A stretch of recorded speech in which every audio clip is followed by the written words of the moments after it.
नीतीश कुमार की है और सम्राट चौधरी की है, सारे इरादे नापाक होंगे और फेल हो जाएंगे। बात करते हो, देश कभी झुकेगा नहीं और बिहार का विकास कभी रुकेगा नहीं, कभी रुकेगा नहीं। देश का नेतृत्व, देश की क्यादत आदरणीय पूर्व की एक कोख है। हम घर पे बोल रहे हैं और फैसल साहब के घर पे बोल रहे हैं। फैसल बाबू, आप कह दीजिएगा उन लोगों से कि नीतीश कुमार जी की क्यादत में है, जो भी टकराएगा बिहार के विकास के सामने आकर वो चूर चूर हो जाएगा। ये समस्तीपुर में ऐलान किया जा रहा है और ये कहा जा रहा है एनडीए की सरकार फुल मेजोरिटी से बनेगी, किसी की औकात नहीं है आपके होते हुए कि सरकार बनने से रोक दे।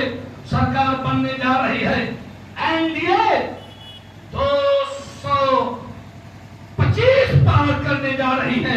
फिर से नीतीश कुमार से आप जान लें, किसी की दाल करने वाली नहीं है।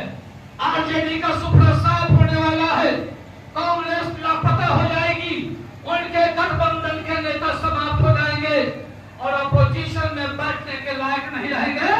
अगर बिहार में सरकार बनेगी तो एनडीए की सरकार बनेगी। भारत की क़यादत आदरणीय मोदी जी कर रहे हैं तो बिहार की क़यादत आदरणीय नीतीश कुमार जी कर रहे हैं।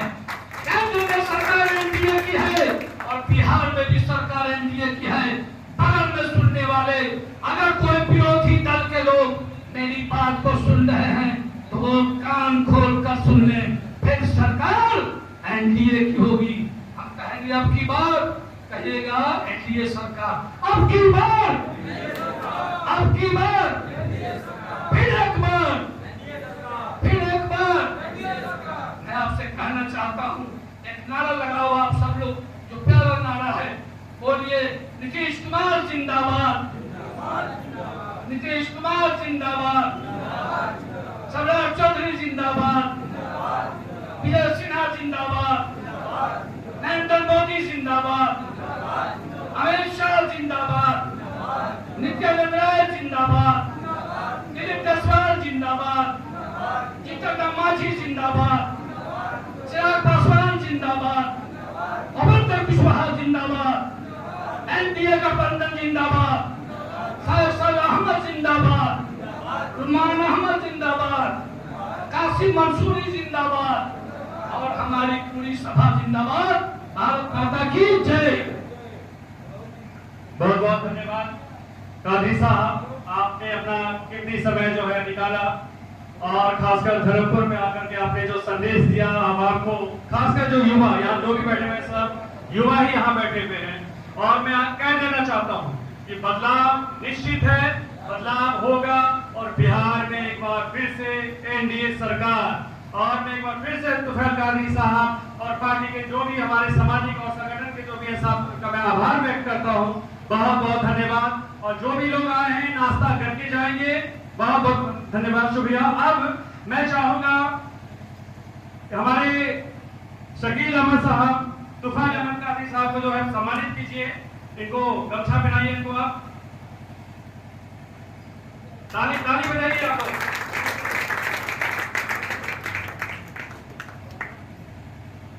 अब मैं शकील साहब से चाहूंगा कि हमारे प्रवक्ता है पार्टी के, इनका भी सम्मान कीजिए।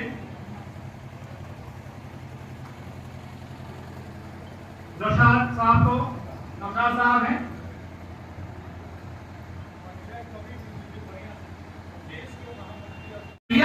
तो इस बात को कह के दिया था कि बिहार का विकास अगर होगा तो नीतीश कुमार जी के नेतृत्व में होगा और कब्रिस्तान की बुनियाद पर आपके माहौल बिगड़ रहे थे। झगड़ा होने का कारण अगर बिहार में था तो वो कब्रिस्तान की जमीन थी, लेकिन पूरे बिहार में कब्रिस्तान को घेरने का काम नीतीश कुमार की सरकार ने की है, एनडीए की सरकार ने की है। भारतीय जनता पार्टी के सबसे सीनियर लीडर शब्द सुशील कुमार मोदी जी थे और वो उस वक्त वित्त मंत्री का रोल अदा कर रहे थे। भारतीय जनता पार्टी के सुशील कुमार मोदी और जनता दलियों के आदरणीय नीतीश कुमार मोदी मुख्यमंत्री और उप मुख्यमंत्री बन करके जिन्होंने कब्रिस्तान को घेरा है।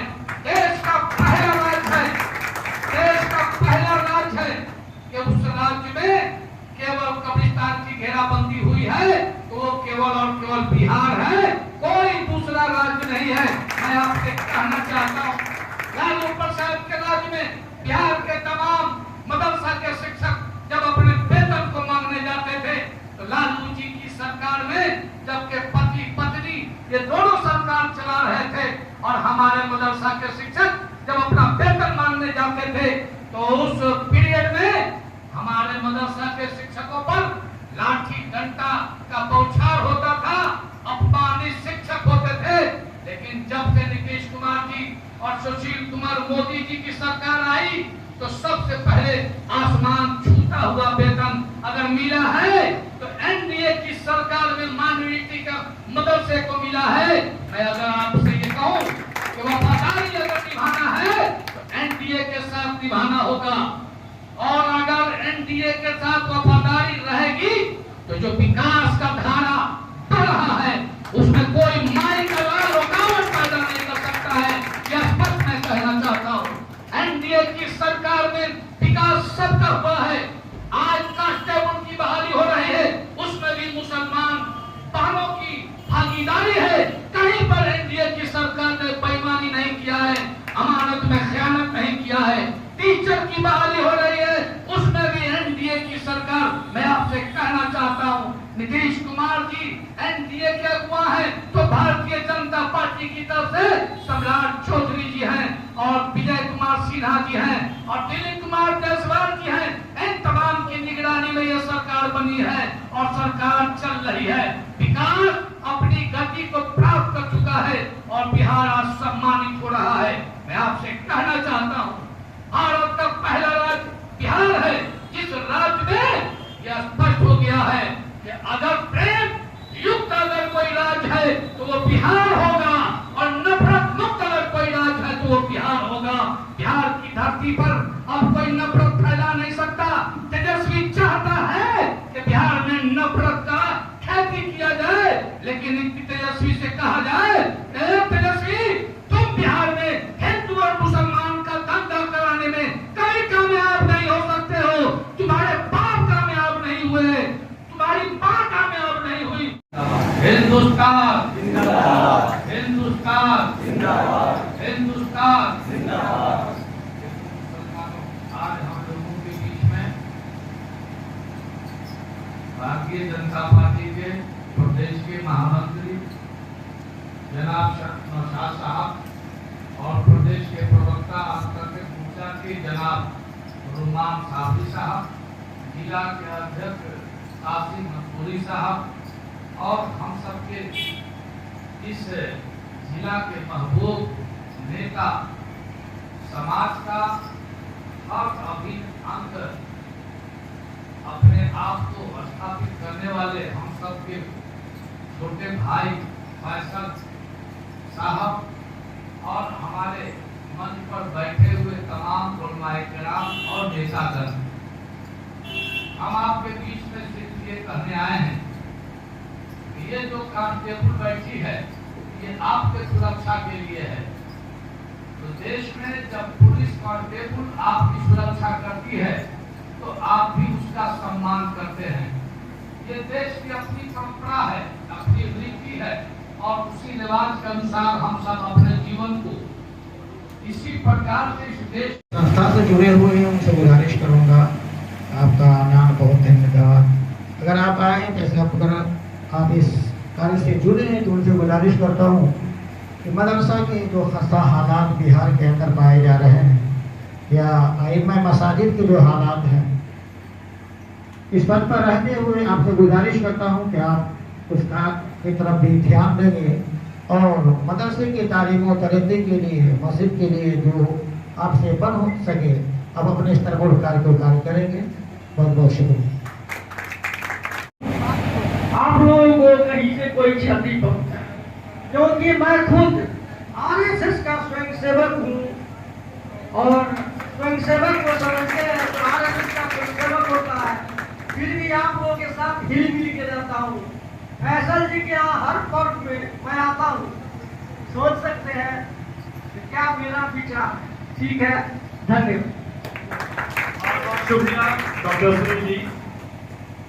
मैं कहना चाहता हूँ यहाँ स्थानीय मुद्दे भी हैं और यहाँ मदरसा है, मदरसा के भी अपने जो है समस्याएं हैं कि यहाँ पे जो है ज़मीन की समस्या, ज़मीन है लेकिन पेपर नहीं है, मस्जिद की भी समस्या यहाँ पर है।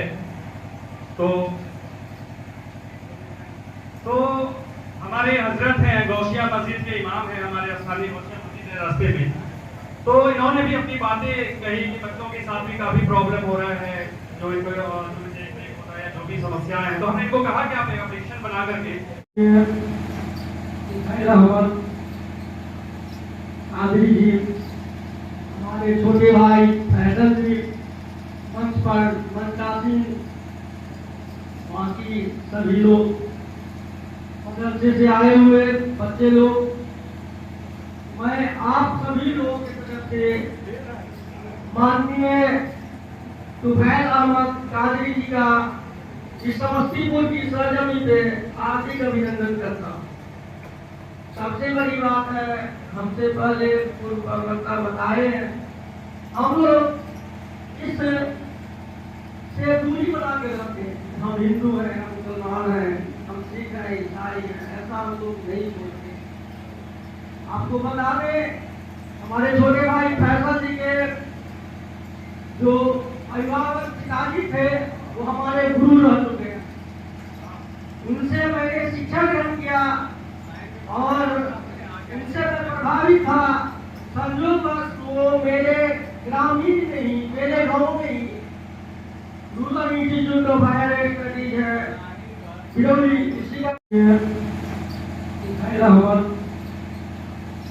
आदरी जी, हमारे छोटे भाई फैसल जी, मंच पर मनकासिम, बाकी सभी लोग, मदरसे से आए हुए बच्चे लोग, मैं आप सभी लोगों की तरफ से माननीय तुफैल अहमद कादरी जी का इस समस्तीपुर की सरजमी पे हार्दिक अभिनंदन करता हूँ। सबसे बड़ी बात है, हमसे पहले पूर्व प्रवक्ता बताए हैं, हम लोग इस से दूरी बना के रखते हैं। हम हिंदू हैं, हम मुसलमान हैं, हम सिख हैं, ईसाई हैं, ऐसा हम लोग नहीं सोचते। आपको बता दें, हमारे छोटे भाई फैसल जी के जो अभिभावक पिताजी थे वो हमारे गुरु रह चुके हैं। उनसे मैंने शिक्षा ग्रहण किया और उनसे मैं प्रभावित था। संयोगवश वो मेरे ग्रामीण नहीं, मेरे गांव में ही rural institute of higher studies है बिरौली, इसी का हम लोग हाफिज बनते थे क्या, दीनी तालीम पढ़ते थे, हदीस की पढ़ाई करते थे, नमाज पढ़ना सीखते थे, लेकिन माननीय प्रधानमंत्री ने कहा कि नहीं, मदरसे का आधुनिकीकरण करो, मदरसे के भवन को बनवाओ, बेंच डेस्क बनवाओ और बच्चों को वहां पे कंप्यूटर का भी एजुकेशन दो। बच्चे हाफिज बनेंगे, बच्चे दीनी तालीम पढ़ेंगे, हदीस पढ़ेंगे, इस्लामिक एजुकेशन लेंगे, लेकिन उनको मैथ भी आना चाहिए, उनको साइंस भी आना चाहिए, उनको केमिस्ट्री, फिजिक्स, बायोलॉजी भी आनी चाहिए। आप आज अच्छे हाफिज बन जाते हैं, किरत बहुत अच्छी होती है और कहीं विदेश जाते हैं, वहां भी इंग्लिश में बात करना है, तो आपको तो इंग्लिश आना चाहिए और आप मदरसा से पढ़ रहे हैं। उन्होंने कहा कि नहीं, मदरसे का आधुनिकीकरण करो, जो बच्चे मदरसे में पढ़ रहे हैं उनके एक हाथ में कुरान दो और दूसरे हाथ में कंप्यूटर दो, ताकि उनके बच्चों का बौद्धिक विकास भी हो सके। ये आपकी सरकार कर रही है। लोग भ्रम फैला रहे हैं, मैं नहीं बोलना चाह रहा हूं कि मदरसे के बच्चे हैं